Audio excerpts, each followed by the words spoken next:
Boeren en vissers protesteren op het Malieveld in Den Haag. Het is woensdag 19 februari. Dit is Zeeland Nu. Zeeuwse akkerbouwer Hansen spreekt de menigte toe. Grote delegatie met gratis bussen naar Den Haag. Een opdracht voor bijna 400 miljoen getekend. Dag dames en heren. Zeeuwse boeren en ook vissers trokken vanochtend opnieuw naar Den Haag om te demonstreren. Akkerbouwer Kees Hansen, voorman van de Zeeuwse tak van actiegroep Farmers Defence Force, zou eerst niet gaan, maar liet zich overhalen omdat vandaag ook de akkerbouw aan bod kwam. Heeft u een beetje kunnen slapen vannacht? Prima. Ik moet vanmorgen van de wekker wakker worden, dus dat betekent dat je lekker geslapen hebt. Boer Kees Hansen uit Zierikzee is er vanmorgen vroeg bij. Tijdens de landelijke protestactie in Den Haag vandaag staat hij op het podium om de problematiek onder de akkerbouwers te belichten. Over wat er bij ons in de sector speelt, en dat is de gewasbeschermingsmiddelenbesluit wat op ons afkomt. Allerlei middelen verdwijnen waar geen alternatieven voor zijn. En er vallen gaten in onze teelten die niet meer op te lossen zijn. Met zijn 18-jarige zoon gaat hij via het openbaar vervoer naar Den Haag.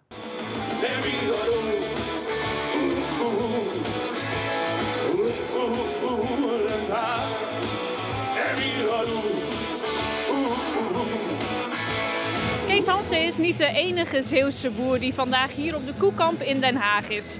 Er zijn meerdere Zeeuwse boeren naar de stad getrokken. 4:15 bij de trekker gestart, even warm draaien en volgens naar Den Haag. Ik ben hier omdat het is leuk om met de mannen zo op pad te gaan en ja, ik wil ook een toekomst, dus we zijn ook ergens hiervoor. We zijn als boer van nature geen demonstranten. Want eindelijk willen we gewoon op ons bedrijf aan het werk zijn, maar ergens houdt het een keer op. Wat is de boodschap die jij vandaag wil uitdragen? Ja, zelf wil ik ook boer worden of bij een boer werken. En dan is het mooi als je ook een doel hebt om ervoor te gaan. Heel veel regels natuurlijk die ons blokkeren voor onze toekomst. En daar zijn we hier allemaal voor. En dan is het tijd voor de speech van Kees Hansen.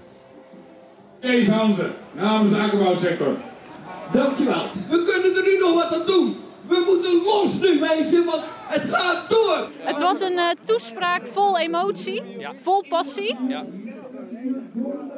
Waar kwam dat vandaan? Dat zit al 10 jaar opgekropt in mij. Ik roep dit al 10 jaar dat het niet goed gaat met die landbouw. En ik vecht er al 10 jaar voor. En dan heb je een verhaal in je hoofd en dan hoef je geen papier meer te hebben.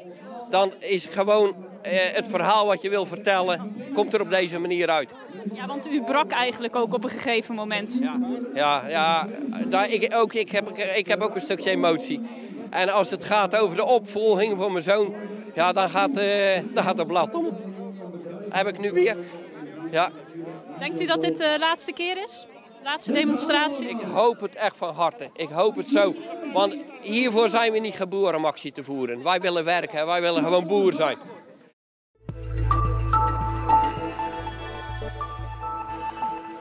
Vier bussen met in totaal 130 mensen vertrekken morgenochtend naar Den Haag om daar bij het Kamerdebat te zijn over de Marinierskazerne. De bussen met lunchpakketten zijn gratis beschikbaar gesteld door de provincie, die zoveel mogelijk medestanders mee wil nemen naar Den Haag. Daar debatteert de Kamer vanaf 11 uur 's ochtends met staatssecretaris Barbara Visser over de beslissing de Marinierskazerne niet meer in Vlissingen te bouwen. Door veel mensen mee te nemen wil Zeeland laten zien dat het de provincie ernst is. De helft van de groep van 130 mensen bestaat uit politieke bestuurders, de andere helft uit gewone Zeeuwen. En Omroep Zeeland zendt het Kamerdebat morgenochtend vanaf 11 uur live uit. De marinewerf van Damen in Vlissingen heeft een contract getekend met Defensie voor een nieuw bevoorradingsschip voor de marine, ter waarde van 375 miljoen euro. Echt aanleiding voor een feestje hier in Vlissingen. We zijn daar niet zo scheutig mee, maar dit is echt een belangrijk moment. Het is de eerste keer na lange tijd dat we weer een mooie opdracht kunnen gaan uitvoeren samen met de Koninklijke Marine en Defensie. Want hoewel de bouw van het schip in Roemenië en de afbouw in Den Helder plaatsvindt, wordt het belangrijkste en onzichtbare werk in Vlissingen gedaan. Het heeft te maken met het engineeren, het bedenken van het schip, de inkoop, het projectmanagement. Allemaal heel hoogwaardige en heel belangrijke elementen om dit project tot een succes te maken. En dat doen we hier in Zeeland. Bij Damen in Vlissingen zijn zo'n 100 mensen bezig met de bouw. Het schip moet over 4 jaar klaar zijn. De bewoners van het Dalemhof in Tholen zijn weer terug bij af. Ze moeten van zorgorganisatie SVRZ per jaar €600 voor hun parkeerplaats gaan betalen. En dat vinden de bewoners veel te veel. Ze stapten naar de toezichthouder, maar die vindt de zaak te klein om in behandeling te nemen. Wij voelen ons daar als bewoners allemaal beroerd over. En we voelen ons eigenlijk enorm in de steek gelaten. De bewoners hopen nu op ingrijpen van de gemeente en onderzoeken juridische maatregelen. Ze leggen zich er niet bij neer. Ik ga zelf niet vertalen, nee. Ik ben gelukkig nog goed te been. En ik vind dit zo'n oneerlijke kwestie. En ik ga dus in de omliggende straten proberen, als dat tenminste plaats is, om te parkeren. 24 scholieren van het Lodewijk College in Terneuzen zijn vanochtend aangehouden. Niet omdat ze iets strafbaars deden, maar voor een spel.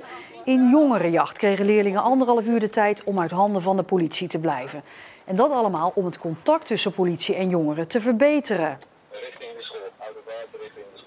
Sommigen zijn in aanraking geweest met politie en justitie op een negatieve manier. En nu hebben ze echt iets leuks samen kunnen doen. En ze zijn ook echt wel opgepakt, maar nu is het dan gewoon, ik wil niet zeggen met een lolletje, want het ging er toch wel serieus aan toe. En in de toekomst willen ze het spel ook op andere scholen spelen.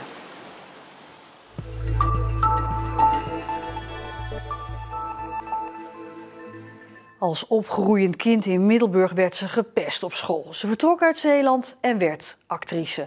En nu is Bodil Elzinga terug om bij theaterproductiehuis Zeelandia haar voorstelling Janis te spelen. Een eerbetoon aan rockster Janis Joplin en aan zichzelf. In groep 4 van de basisschool in Zeeland werd ik gothic.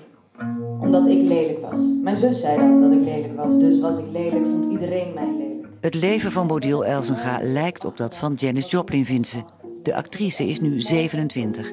De leeftijd van Janis toen ze stierf aan een overdosis drugs. Daar ging het ook heel erg over. En de gesprekken die ik had met Geert-Jan Reinders, de schrijver, en ook met mijn muzikanten Stijn en Rutger, over het 27 zijn en het volwassen worden. En zij stierf toen en ik ben er nog, gelukkig. Don't you know?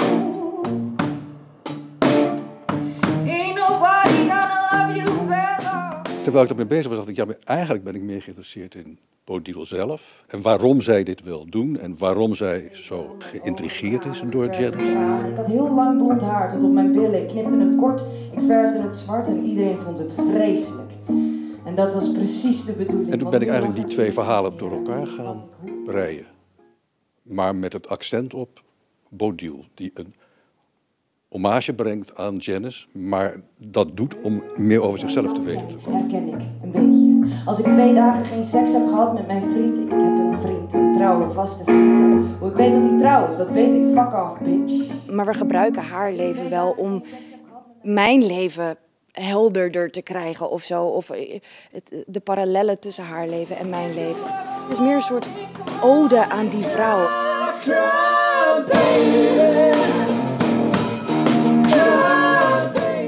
We zijn allebei heel erg gepest.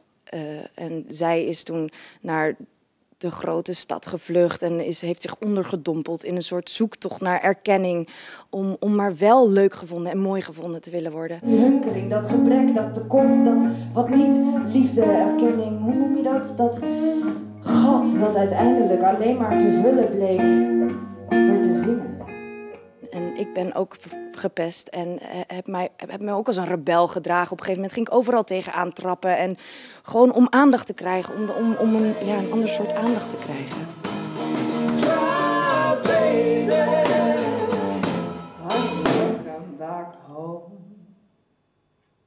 En de voorstelling Janis gaat morgen in première in Middelburg en toert dan nog tot en met eind april door Zeeland.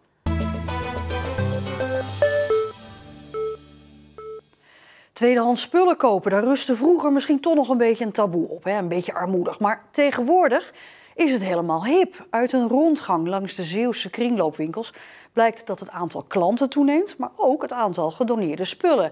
Elke dag krijgen de eigenaren dozen vol met afdankertjes. Een doos met wat gereedschap. Ik heb hier een heel mooi kop en schoteltje. Volgens mij nog een... Het is wel leuk in de vorm van een Delftsblauw huisje, een soort flesje. Patrick de Jong heeft samen met de vriend al 13 jaar een kringloopwinkel in Middelburg. Dagelijks worden er dozen vol spullen aangeleverd.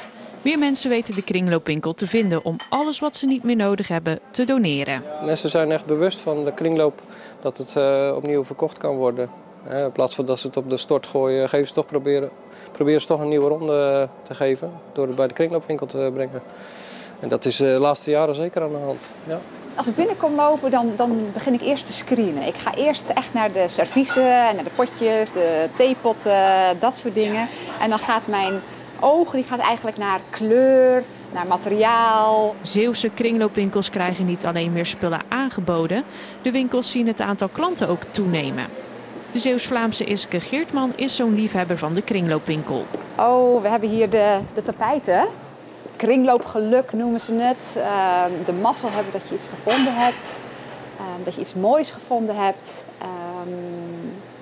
Voor best wel een lage prijs. Het is een klein cadeautje voor jezelf. Niet alleen de kringloopliefhebber scoort af en toe een pareltje.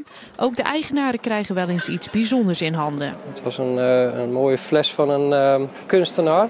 En die heeft volgens mij iets van €250 opgebracht toen. Die hebben we gewoon in de winkel verkocht hier. En dat was toch wel een behoorlijke klapper inderdaad. Soms heb je dat. Maar het is maar zelden hoor. Het publiek dat naar de kringloopwinkels gaat is in de afgelopen jaren veranderd. Niet alleen mensen die het financieel niet zo breed hebben kopen er spullen. Duurzaamheid speelt daarin een belangrijke rol. Het zijn vaak nog hele mooie dingen. Wij leven zo in een wereld waar we alles nieuw wegdoen leven. En ik denk dat je dat helemaal niet hoeft te doen. Dat je eigenlijk andere mensen er gewoon nog gelukkig mee kan maken. Iske gebruikt de gekochte tweedehandsjes in haar vakantiehuizen die ze verhuurt. Ik heb altijd te veel spullen. Op het moment dat ik een nog mooier exemplaar vind, dan ruil ik hem. Maar ik heb ook wel eens dingen gewoon gekocht en die breng ik of weer terug naar de kringloop. De volgende keer kom ik en dan zie ik mijn item staan. En dan denk ik, Iske, niet kopen, blijf er vanaf. Hoewel haar koopverslaving al wat verminderd is, kan ze sommige spullen niet weerstaan. Kijk, een voetenbankje. Maar €1,95. Ja, deze gaat met mij mee. Het was een wisselend bewolkte dag, maar de winterzon liet zich goed zien. Toch blijft het maar stevig waaien. Het zijn een beetje de uitlopers van Dennis. Morgen regen, met misschien zelfs hagel. Vrijdag dan weer droog en daarna weer een heel nat weekend. En zometeen onze serie Nieuwe Zeeuwen. Hop. Maar jij... Ja, lekker. Nou, toch? Maar ook veel suiker. Ja. Hier.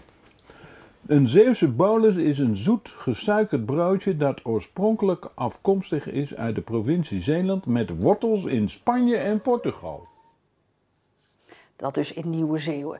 Zojuist komt het bericht binnen dat er iemand verdronken is in zwembad Scheldorado in Terneuzen. De identiteit van het slachtoffer is nog niet bekend.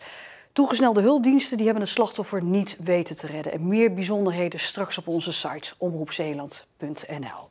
Goed, tot zover deze Zeeland Nu. Wel nog een tip dus. Morgenochtend om 11 uur zendt Omroep Zeeland het Kamerdebat uit over de Marinierskazerne. Live op tv en online. En uiteraard zijn we daar zelf ook bij. Dus voor nu nog een fijne avond en dus tot morgen.